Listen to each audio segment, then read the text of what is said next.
Hey guys, Hayward here, the financial filmmaker, bringing you another financial filmmaker tip Friday. This comes from another article in a series of video articles, videos I want to break down, articles I want to break down on video. And it has to do with how to combat Zoom fatigue, And this is an article from Harvard Business Review, and definitely struck with me in a lot of different chords, definitely very interesting. Because I think a lot of us, over these past few weeks, those especially working full time from home, we're dealing with the fatigue. We're dealing with the constant, video calls. I know I'm not the only one where I get kind of drained out by Zoom video or other platforms you're using, whether it's GoToMeeting, Webinar Jam, whatever it is. And there's a couple reasons for that. We think, oh, well, we did it before. We're used to it. Well, we're used to kind of sort of being in a meeting in person, and we can kind of sit there. There's two or three people, kind of hear a little side conversation over there, maybe look at our phone and different things going on. But we have a peripheral. We have our mind and our brains kind of can take in the whole atmosphere. But now with video, it's just such a very soul tunnel vision focused medium that our brains aren't naturally used to. So that's been the biggest problem, is that, it's not the same as multitasking in real life. So what I found with this article posted by Liz Fosline and Molly West Duffy at Harvard Business Review, they really break down about 5 or 6 essential tips. Basically, a big part of it is the fact that, these are 5 base tips. And the first one I'll go over with you is avoid multitasking. Avoid multitasking. Even though it's ironic, I'm kind of doing that right now, but I'm doing it for you guys. This is for you. There's certain parts of our brains that can only focus on certain parts of work. So switching between all these different tasks, it can actually cut down our productivity by 40%. And also the other thing is, next time we're on video chat, they really encourage people to close out the tabs and not go back and forth. Now with me, I got a lot of tabs open, for those guys that don't know me. And I'm not trying to close them all, but I'll minimize them and not look at them throughout that, video call. So that was a really big tip. Also too, the second tip they talk about is build in breaks. Take mini breaks in between video calls that are longer. Once again, we're not kind of aware of it because we're just kind of like, well, I'll just power through it. And we're just so not conscious of it's been 4 or 5 hours on video. We're not used to that sort of abuse.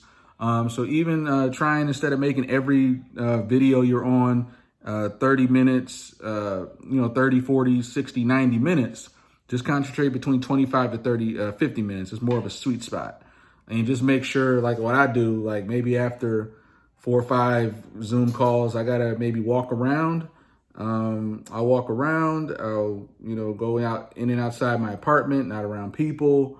I will make sure to maybe take even a little power nap, 15, 20-minute nap to kind of just power back up. But just find ways, just don't try and power through, sit at your desk. Obviously get a standing desk if you can. That's awesome. Also too, don't be afraid to, next one is reduce on-screen stimuli. And what happens is, with most of us, when we're on Zoom with 1 or 2 other people, is that we spend more time kind of worried about how we look. How many times you fell for that, where you're kind of looking at your box, even though it should just be on them. I don't know why I do that. I look at my own box or what I look like, even though I'm not even looking right at the camera. So, don't be afraid to give yourself the permission to sort of, take yourself off video. And also, what also talks about here is try not to have too many things in the background as distractions. Yeah, I got a couple things like a calendar, computer, that sort of thing. But try and be in an area where it's just the wall, where people aren't noticing a window outside with whatever's going on. They're not seeing your kids or spouse walking across the room.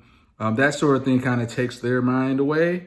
And also to battle mental fatigue. Like I said, it's not too busy behind me here. But they suggest also just have a plain white wall or get a virtual background. I'm not really big into the virtual backgrounds, but still a good tip. Their next tip is saying to make virtual social events opt-in. So what that means is basically, of course, there's a lot of other different events that people are having now, watch parties, different things. I even, for my clients, do several different events where it's kind of like a social event they could come to as an option. So make sure it's an option, even for if it's like for employees, if you're an employer for your employees, that they kind of have that out where they can, they don't have to attend, or of course, there's somebody who can really moderate and, make sure they could, handle meetings and things don't get out of hand. Also, another tip is switch to phone calls and email. This is huge. This goes back to, once again, getting focused on just zooming. And you don't realize sometimes if you get, burned out, don't be afraid to reach out to that person, whether it's a client or friend, on your next Zoom, and just say, hey, why don't we just take a little break with video calls? You mind being on the phone? And most of the time you'll be surprised how many people are like, yeah, they're relieved you said that. They wanted to say it, but a lot of people may want to be off phones. Like, now there's certain things we have to do where we have to be on Zoom and video and that sort of thing.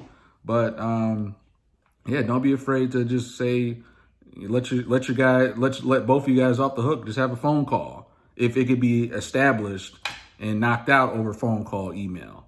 Another one is for external calls. Avoid defaulting to video, especially if you don't know the other person. So yeah, this can kind of range in different areas. Once again, if in situations where you communicate with people outside your organization, outside of clients, vendors, networking, family and friends. And once again, I've learned this a little bit more along the way, is that, try and rely on phone calls a little bit more. People you particularly don't know well, at least from a social setting, or at least trying to meet for the first time. Zoom may not always be the best option for the first time. Once again, if it's related to an interview or job, once again, that's just sort of how it goes, whether you're the employer or employee. But as far as like maybe, reaching out to somebody for career advice, or just, something that's a little more professional, but you don't really know the person, sometimes it's just better to start it off with a phone call. And even people don't feel like you have to be obligated, now we're all at home, to always pick up the incoming FaceTime. Like, I'm not, you guys know me, I don't pick up FaceTime just out of nowhere. Like, text me, hit me up ahead of time, and I'll, even if it's a client, I'll answer a FaceTime. Just give me a heads up. Because that could be very draining, because you don't know what they're calling for and how long it'll take.